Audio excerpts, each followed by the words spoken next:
Aujourd'hui, je voulais vous parler de livres sur les Vikings, alors je me suis un petit peu mise en condition. Alors on dirait peut-être pas, mais ça m'a pris du temps cette merde.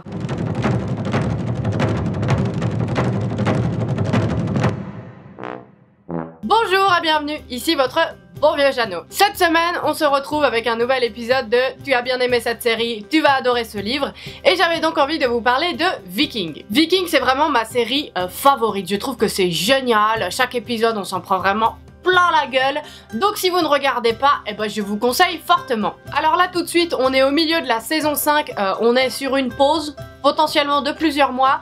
Alors comme c'est assez dur, hein, pour tous ceux qui adorent cette série, je me suis dit que j'allais vous parler de quelques livres que vous pouvez aller dévorer de suite si vous aimez bien cette série. On va parler Vikings et mythologie nordique, donc si ça vous intéresse, restez connectés. Le premier livre dont je voulais vous parler, ça s'appelle Edda de Snorri, et en fait ça date de 1220, donc c'est assez ancien, hein, l'un des livres les plus anciens que je vous conseille sur la chaîne, mais attention, ça ne veut pas dire que ce n'est pas bien pour autant. En fait, c'est sous la forme d'un manuel poétique et en gros, vous allez avoir une première partie où on va nous parler de la création du monde, des dieux nordiques, et une deuxième partie où ça va être un petit peu comme un conte, où en fait ça va être le roi Gylfi qui va se rendre à Asgard, voilà, tranquille, il fait sa petite quête, et il va aller voir ceux qui gèrent un peu tout ce bordel et leur poser des questions sur la mythologie, les dieux, etc. Dans la forme, ça m'a beaucoup plu parce que voilà, c'est vraiment très beau, c'est vraiment le genre de livre où ça on le lit, on se dit qu'est-ce que c'est beau. Il y a vraiment des livres comme ça où on est un peu dans un état de contemplation. Et donc pour ça j'ai trouvé ça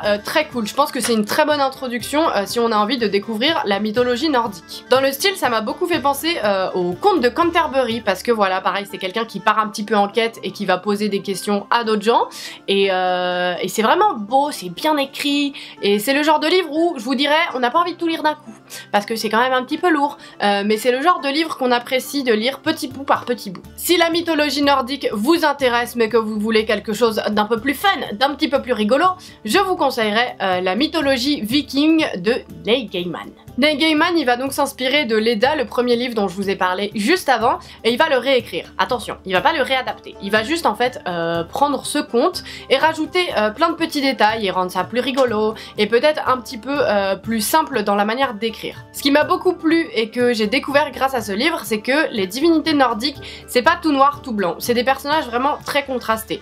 Donc ça, j'ai trouvé ça assez cool. Le prochain livre est encore un livre de Neil Gaiman, promis, après j'arrête, je vous propose plus rien de lui, mais il faut dire que la mythologie nordique, il adore, donc il écrit beaucoup de livres qui en parlent, donc bon, c'est normal que je parle un peu de lui quand même. Le livre en question, il s'appelle Odd et les géants de glace, alors là c'est peut-être plus pour les tout petits. C'est donc l'histoire d'un garçon qui s'appelle Odd, il vit dans un village nordique isolé, donc bon, faut dire qu'il se fait un peu chier, et puis du jour au lendemain, il va se retrouver dans une quête avec des animaux, mais en fait les animaux sont des divinités nordiques. C'est un livre de 100-150 pages, donc c'est assez court, ça se lit comme un conte, et pour les petits ça peut être vraiment mignon pour commencer à parler un peu de mythologie nordique, mais même pour les adultes, puisqu'il y a des sortes de petites blagues à part qu'on peut comprendre si on a lu la mythologie nordique, donc j'ai trouvé que c'était assez cool. Ensuite, je voulais vous parler d'une trilogie pour ados qui est très populaire, qui s'appelle Magnus Chase, et c'est donc l'histoire de Magnus qui vit dans la rue, pareil, vie pas géniale, hein. On commence un petit peu comme dans le dernier livre, le mec se fait chier,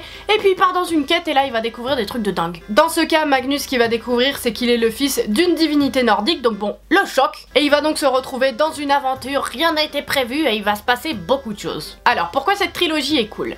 Elle est cool puisque les personnages sont vraiment hyper attachants. Tout de suite, on les adore, hein. C'est des petits fifous, on les adore. C'est vraiment bourré d'aventures, c'est épique, il se passe énormément de choses, donc ça c'est cool, on est vraiment rassasiés. Et c'est vraiment une trilogie que j'ai trouvée très drôle. C'est surtout Magnus qui est un petit rigolo, il fait plein de blagues, donc vraiment on est tout de suite dans l'univers. C'est d'ailleurs écrit par le même auteur qui avait écrit Percy Jackson, donc si vous avez bien aimé, ça pourra vous plaire également, je pense. Par contre, c'est une trilogie que je conseillerais vraiment aux ados. Je sais pas pourquoi, je trouve qu'il y a des livres qui sont destinés aux ados et en fait tout le monde peut les lire, c'est pas dérangeant, mais là on sent quand même que c'est écrit pour des ados. Ce qui n'a rien de mauvais, hein, vous me connaissez, moi j'ai rien contre, mais c'est vrai qu'en tant qu'adulte on peut avoir un peu plus de mal à se mettre dedans et à trouver l'histoire plausible. Le prochain livre dont je vais vous parler, en fait, il y en a 10 puisque c'est une saga, mais si vous deviez retenir une seule recommandation de cette sélection, ah c'est celle-là. C'est vraiment celle-là qu'il faut retenir. Ça s'appelle Les Histoires Saxonnes et c'est peut-être ce qui est le plus proche de la série Viking. Et en fait, on va suivre le personnage d'Uthred, Je sais pas vraiment le dire. C'est un petit bonhomme, il est saxon et il va se faire kidnapper et se retrouver chez les Vikings. Donc on se retrouve avec un personnage qui a un petit peu les deux cultures. Et c'est en fait grâce à lui qu'on va découvrir les anglo-saxons et la construction progressive du royaume d'Angleterre. Cette saga, pourquoi elle est géniale? Déjà, elle est très bien écrite. Oh là là, qu'est-ce que c'est bien. Mais c'est pas l'écriture contemplative, c'est l'écriture qui nous donne envie vraiment de continuer, on se dit putain mais c'est génial. Et il se passe énormément de choses, c'est pareil, c'est épique, on a envie de continuer et on est toujours tenu en haleine grâce à cette très belle écriture. C'est donc très bien rythmé et on a des personnages hyper attachants et c'est vraiment la saga où on se rend compte que l'auteur a fait énormément de recherches et c'est assez fidèle. Après bon, vous vous en doutiez peut-être, mais je suis pas prof d'histoire non plus, donc je ne peux pas vous dire à quel point si tout est fidèle ou pas, mais il y a vraiment des choses, on se rend compte qu'il y a eu des recherches qui ont été faites, ça c'est indéniable. Et nous allons donc finir avec les petites bulles, puisque j'ai 2 BD à vous recommander. Putain, les bonnes blagues. La première BD dont j'avais envie de vous parler, elle s'appelle Asgard, c'est une BD en 2 tomes, et c'est l'histoire d'un personnage qui s'appelle Asgard, qui va arriver dans un village, et en fait il va se rendre compte qu'il y a un monstre des mers qui tue tout le monde, tous les petits pêcheurs et tout quoi. En échange de pas mal de thunes, il va donc se dire ok, je veux bien aller à sa recherche et le tuer, et donc on va le retrouver avec d'autres personnages à braver la pluie, le vent et la mer, et aller essayer de retrouver la vilaine bête. On a donc ce côté épique, et même s'il y a seulement 2 tomes, bon ça c'est un petit peu dommage parce que c'est sympa, on a quand même des personnages assez développés. Et on va également quand même aborder pas seulement la vie des Vikings mais aussi la mythologie nordique, donc ça c'est vraiment cool. Grâce à cette histoire on va donc découvrir la légende du serpent monde et c'est génial. Franchement c'est vraiment une BD qui est magnifique.